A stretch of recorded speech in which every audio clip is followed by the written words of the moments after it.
This topic is how law enforcement and race have affected my mindset about them. There have been a few events in the past that causes me to believe that law enforcement and race do not go hand in hand. My reason being, I've personally seen it through my own eyes because my hometown is pretty bad when it comes to law enforcement. It's incredibly scary to even think of law enforcement because they weren't really there for me as a child at all, because that's how I perceived it as myself. All over the news there's always like this one Caucasian police officer that's always ending up killing an African American person, and we see that literally all the time. And at one point there was a trend happening when law enforcement was being blamed for killings where there were misunderstandings. And I will admit that some of them didn't seem like an accident. Some of them did seem more intentional than others.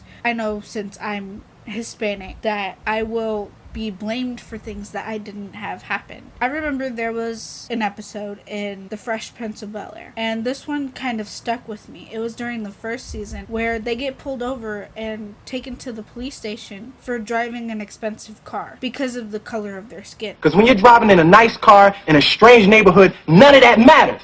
They only see one thing. That's what people go through all of the time. Of course, that influences the way that I look at law enforcement itself, because they're there to protect us, and yet they're throwing innocents into a prison because of the color of their skin. They take advantage of their own power. According to this article, most people that claim that law enforcement is doing a good or excellent job are whites. Some law enforcement, yes, they're doing an amazing job, and you can definitely see that all over the internet. But then there's these violent crimes that happen involving law enforcement, and it causes disadvantage to other races that aren't white or don't look white. It also says more impoverished neighborhoods tend to have higher levels of moral and legal cynicism. I think that's completely true. I grew up in a poor neighborhood. I grew up in a poor city. I remember one time we were just driving down the road and my dad got stopped just because he was in a nice car. My father, he looks dark skinned, but he's actually Hispanic. I'm only 19 and I've already got this perception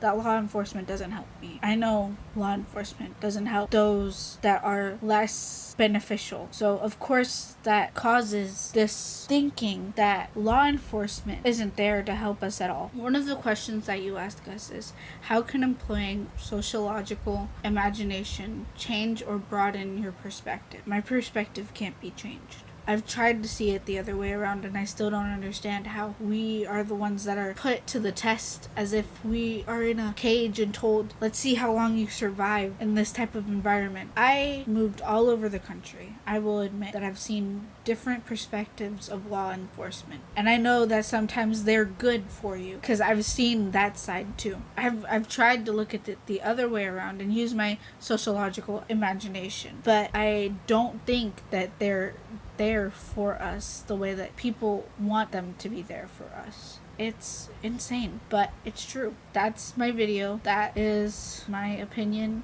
on all this and my personal experiences. So, bye.